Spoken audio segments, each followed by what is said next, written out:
Friends, ಚಾನೆಲ್ಗೆ ಸ್ವಾಗತ ಸುಸ್ವಾಗತ.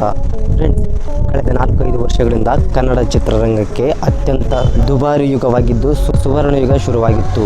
ಎಲ್ಲೋ ಇದ್ದ ಈ ಕನ್ನಡ ಸಿನಿಮಾ ರಂಗ ಇಡೀ ಭಾರತದಲ್ಲಿ ಮಿನುಗೋದಕ್ಕೆ ಶುರುವಾಗಿತ್ತು. ಕನ್ನಡ ಸಿನಿಮಾ ರಂಗವು ಬಾಲಿವುಡ್ಗೆ ಟಕ್ಕರ್ ನೀಡಿ ಇದ್ದಕ್ಕಿದ್ದ ಹಾಗೆ ಸ್ಯಾಂಡಲ್ವುಡ್ ಬೆಳೆದು ನಿಂತಿತ್ತು. ದೇಶದ ಎಲ್ಲ ಮೂಲೆ ಕಡೆಯೂ ಸ್ಯಾಂಡಲ್ವುಡ್ಗೆ ಮಾತುಕತೆ ನಡೆದಿತ್ತು. ಬೇರೆ ಚಿತ್ರರಂಗದ ಸಿನಿಪ್ರೇಮಿಗಳು ಸಿನಿಮಾಗಳು ಮಾಡಿದರೆ ಇವರ ರೀತಿ ಮಾಡಬೇಕಂತ ಕನ್ನಡ ಚಿತ್ರರಂಗವನ್ನು ಕೊಂಡಾಡಿದ್ರು. ಕನ್ನಡ ಸಿನಿಮಾಗಳು ಬೇರೆ ಬೇರೆ ಭಾಷೆಯಲ್ಲಿ ಸದ್ದು ಮಾಡಿದ್ವು. ಕೇವಲ ಸದ್ದು ಮಾಡಿದ್ದು ಮಾತ್ರವಲ್ಲದೆ ಕೋಟಿ ಕೋಟಿ ದುಡ್ಡನ್ನು ಬಾಚಿಕೊಂಡವು. ಕನ್ನಡ ಚಿತ್ರರಂಗಕ್ಕೆ ಅದು ಅಮೃತ ಗಳಿಗೆಯಾಗಿತ್ತು. ಮುಟ್ಟಿದ್ದೆಲ್ಲವೂ ಚಿನ್ನವೇ ಆಗುತ್ತಿತ್ತು. ಒಂದೇ ಮಾತಲ್ಲಿ ಹೇಳೋದಾದರೆ, ಪಾತಾಳದಲ್ಲಿದ್ದ ಚಿತ್ರರಂಗ ಒಂದೇ ಸಾರಿಗೆ ಶಿಖರವನ್ನೇರಿತ್ತು. ಆದರೆ ಕಾಲ ಯಾವತ್ತೂ ಒಂದೇ ರೀತಿ ಇರಲ್ಲ. ಅದಕ್ಕಾಗಿ ಆ ಶಿಖರವೇರಿದ ಚಿತ್ರರಂಗ ಇವತ್ತು ಪಾತಾಳಕ್ಕೆ ಕುಸಿಯುವ ಸಾಧ್ಯತೆ ಇದೆ. Back to back super duper ಚಿತ್ರಗಳನ್ನು ಕೊಟ್ಟ ಕನ್ನಡ ಚಿತ್ರರಂಗ ಈಗ ಬಾಗಿಲು ಮುಚ್ಚುವ ಹಂತದಲ್ಲಿದೆ. ಸ್ಯಾಂಡಲ್ವುಡ್ ಇತಿಹಾಸದಲ್ಲಿ ತನ್ನ ಮೊಟ್ಟ ಮೊದಲ ಬಾರಿಗೆ ತೀವ್ರ ಸಂಕಟಕ್ಕೆ ಸಿಲುಕಿಬಿಟ್ಟಿದೆ.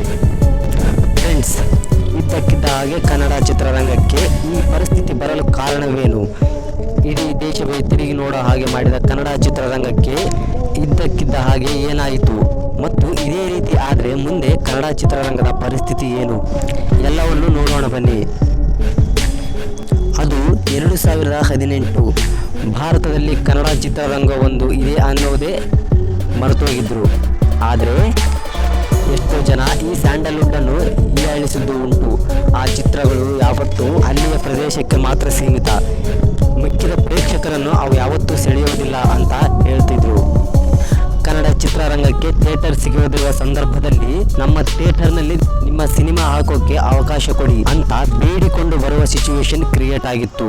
ಹೌದು, ಆವತ್ತು ಸ್ಯಾಂಡಲ್ವುಡ್ನಿಂದ ಚಿಮ್ಮಿದ KGF ಎನ್ನುವ ಸಿಡಿಲು ಇಡೀ ಭಾರತ ಚಿತ್ರರಂಗವನ್ನೇ ಅಳ್ಳಾಡಿಸಿತ್ತು. ಚಿತ್ರರಂಗದಲ್ಲಿ ಕನ್ನಡಿಗರ ತಾಕತ್ತು ಏನು ಅನ್ನೋದನ್ನು KGF ಸಿನಿಮಾ ಸಾರಿ ಹೇಳಿತ್ತು. ಕನ್ನಡಿಗರು ಮಾಡಿದ ಆ ಮೋಡಿಗೆ ಇಡೀ ದೇಶವೇ ಯಾವುದೇ ಭೇದ ಭಾವ ಇಲ್ಲದೆ ಸಲಾಂ ಹೊಡೆದಿತ್ತು. ಆವತ್ತು ಸಿನಿ ಲೋಕದಲ್ಲಿ ಚರಿತ್ರೆಯೇ ಸೃಷ್ಟಿಯಾಗಿತ್ತು. ಹೌದು, KGF ಕನ್ನಡ ಚಿತ್ರರಂಗದ ಅದೃಷ್ಟವನ್ನೇ ಬದಲಾಯಿಸಿದ ಸಿನಿಮಾ. KGF ರಿಲೀಸ್ ಆದ ಮೇಲೆ ಸ್ಯಾಂಡಲ್ವುಡ್ ಅನ್ನು ನೋಡುವ ದೃಷ್ಟಿಯೇ ಬದಲಾಗಿ ಹೋಗುತ್ತೆ. ಒಂದು ರೀತಿಯಲ್ಲಿ ಸ್ಯಾಂಡಲ್ವುಡ್ ಸಿನಿ ರಂಗದಲ್ಲಿ ದರ್ಬಾರ್ ಮಾಡೋಕ್ಕೆ ಶುರು ಮಾಡಿಬಿಡುತ್ತೆ. ಇದಾದ ಬಳಿಕ ಕಾಂತಾರವು ಸಹ KGF ಸೃಷ್ಟಿ ಮಾಡಿದ ಹವಾವನ್ನು ಮತ್ತೊಂದು ರೀತಿ ಹೆಚ್ಚು ಮಾಡುತ್ತೆ. 15 ಕೋಟಿಯಲ್ಲಿ ನಿರ್ಮಾಣವಾದ ಕಾಂತಾರ 600 ಕೋಟಿಗೂ ಹೆಚ್ಚು ಕಲೆಕ್ಷನ್ ಮಾಡುತ್ತೆ. ಅಲ್ಲಿಗೆ ಸ್ಯಾಂಡಲ್ವುಡ್ ತನ್ನ ಸ್ಟ್ಯಾಂಡರ್ಡ್ ಅನ್ನು ಬಿಟ್ಟುಕೊಡಲೇ ಇಲ್ಲ.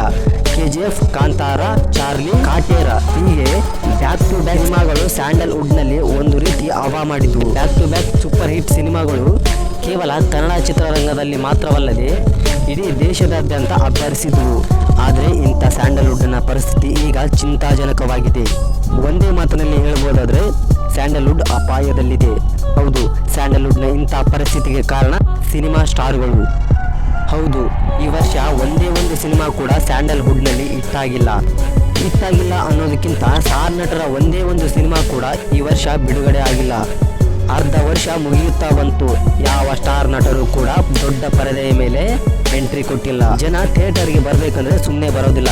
ಕೊಟ್ಟ ಕಾಸಿಗೆ ಅವರಿಗೆ ಮನೋರಂಜನೆ ಸಿಗಬೇಕು ಅಥವಾ ತಮ್ಮ ನೆಚ್ಚಿನ ನಟರನ್ನು ನೋಡುವ ಅವಕಾಶವಾದರೂ ಸಿಗಬೇಕು. ಇವೆರಡೂ ಇಲ್ಲಾಂದ್ರೆ ಜನರು ಥಿಯೇಟರ್ ಕಡೆ ಯಾಕೆ ಬರ್ತಾರೆ ಹೇಳಿ?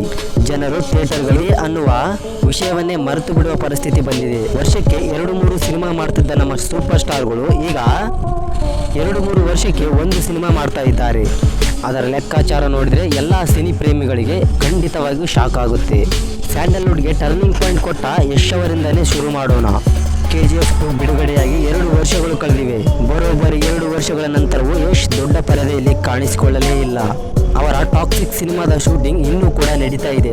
ಹೀಗಾಗಿ ಖಂಡಿತವಾಗಿ ಈ ವರ್ಷವಂತೂ ಈ ಸಿನಿಮಾ ರಿಲೀಸ್ ಆಗೋದಿಲ್ಲ. ಅಲ್ಲಿಗೆ ಯಶ್ ಬರೋಬ್ಬರಿ 3 ವರ್ಷಗಳ ಕಾಲ ಥಿಯೇಟರ್ನಿಂದ ದೂರ ಇರ್ತಾರೆ.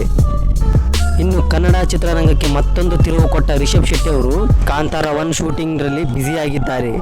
ಕಾಂತಾರ ಬಿಡುಗಡೆಯಾಗಿ ಹತ್ತತ್ರ 2 ವರ್ಷ ಆಗ್ತಾ ಇದೆ. ಕಾಂತಾರ ಫ್ರೀಕ್ವೆನ್ಸಿ ಬರಬೇಕಾದ್ರೆ ಇನ್ನು ಖಂಡಿತವಾಗಿ 1 ವರ್ಷವಾದರೂ ಬೇಕೇ ಬೇಕು. ಇನ್ನು ಕನ್ನಡದ ಸ್ಟಾರ್ ನಟರಾದ ಸುದೀಪ್ ಅವರು ಕೂಡ 2 ವರ್ಷಗಳಿಂದ ಥಿಯೇಟರ್ನಲ್ಲಿ ಕಾಣಿಸಿಕೊಂಡೇ ಇಲ್ಲ.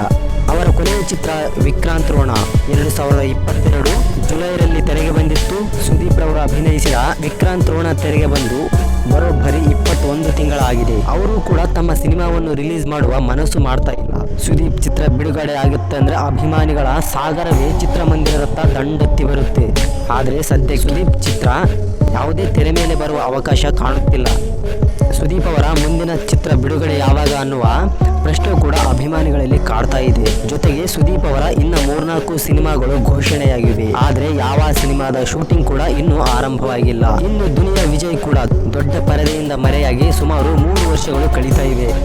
ದುನಿಯಾ ವಿಜಯ್ ಅವರ ಕೊನೆಯ ಸಿನಿಮಾ ಸಲಗ 2021ಕ್ಕೆ ಸಿನಿರಂಗಕ್ಕೆ ಅಪ್ಪಳಿಸಿದ ಸಲಗ ಬಹುದೊಡ್ಡ ಮಟ್ಟಿಗೆ ಯಶಸ್ಸು ಗಳಿಸಿತ್ತು. ಇದಾದ ಬಳಿಕ ದುನಿಯಾ ವಿಜಯ್ ರವರ ಯಾವುದೇ ಸಿನಿಮಾ ರಿಲೀಸ್ ಆಗಿಲ್ಲ. ಕಳೆದ ವರ್ಷ ತೆಲುಗು ಸಿನಿಮಾವಾದ ವೀರ ನರಸಿಂಹಯ್ಯದಲ್ಲಿ ವಿಲನ್ ಆಗಿ ಅಬ್ಬರಿಸಿದ್ದರು. ಆದರೆ ನಾಯಕ ನಟರಾಗಿ ವಿಜಯ್ ಕಾಣಿಸಿಕೊಂಡಿಲ್ಲ. ಇದೆಲ್ಲದರ ನಡುವೆ ಪುಟ್ಟದೊಂದು ಗುಡ್ ನ್ಯೂಸ್ ಸಿಗ್ತಾ ಇದೆ. ಅದೇನಪ್ಪ ಅಂದ್ರೆ ಧ್ರುವ ಸರ್ಜಾ ಅವರ ಮಾರ್ಟಿನ್ ರಿಲೀಸ್ ಡೇಟ್ ಅನೌನ್ಸ್ ಮಾಡಿದೆ. ಅಕ್ಟೋಬರ್ 11ರಂದು ನಾವು ತೆರೆಯ ಮೇಲೆ ಬರುತ್ತೇವೆ ಅಂತ ಮಾರ್ಟಿನ್ ಸಿನಿಮಾ ತಂಡ ಹೇಳಿದೆ.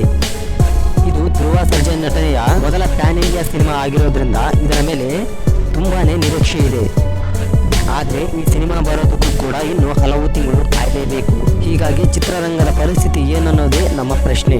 ಹಾಗಂತ ಕನ್ನಡ ಸಿನಿಮಾಗಳು ರೆಡಿ ಆಗ್ತಿಲ್ಲ ಅಂತ ಅಲ್ಲ, ಸಿನಿಮಾಗಳು ಬ್ಯಾಕ್ ಟು ಬ್ಯಾಕ್ ರೆಡಿ ಆಗ್ತಾ ಇವೆ. ಆದರೆ ಈ ಸಿನಿಮಾಗಳು ತುಂಬಾನೇ ಸಮಯ ತೆಗೆದುಕೊಳ್ತಾ ಇವೆ.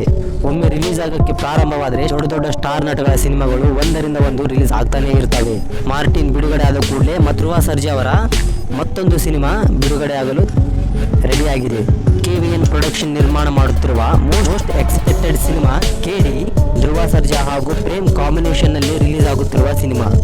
ಪ್ರೇಮ್ ರವರು ಇದೇ ವರ್ಷ ಸಿನಿಮಾ ರಿಲೀಸ್ ಎಂದು ಈಗಾಗಲೇ ಅನೌನ್ಸ್ ಮಾಡಿದ್ದಾರೆ. ಧ್ರುವ ಸರ್ಜಾ ಅವರ ಸಿನಿಮಾ ಇದೇ ವರ್ಷ ಬ್ಯಾಕ್ ಟು ಬ್ಯಾಕ್ ರಿಲೀಸ್ ಆದರೂ ಆಶ್ಚರ್ಯ ಏನಿಲ್ಲ. ಇನ್ನು ಕಳೆದ ವರ್ಷ ರಿಲೀಸ್ ಆದ ಕಾಟೇರ ಚಿತ್ರ ಕನ್ನಡ ಚಿತ್ರರಂಗಕ್ಕೆ ಬೂಸ್ಟ್ ನೀಡಿತ್ತು.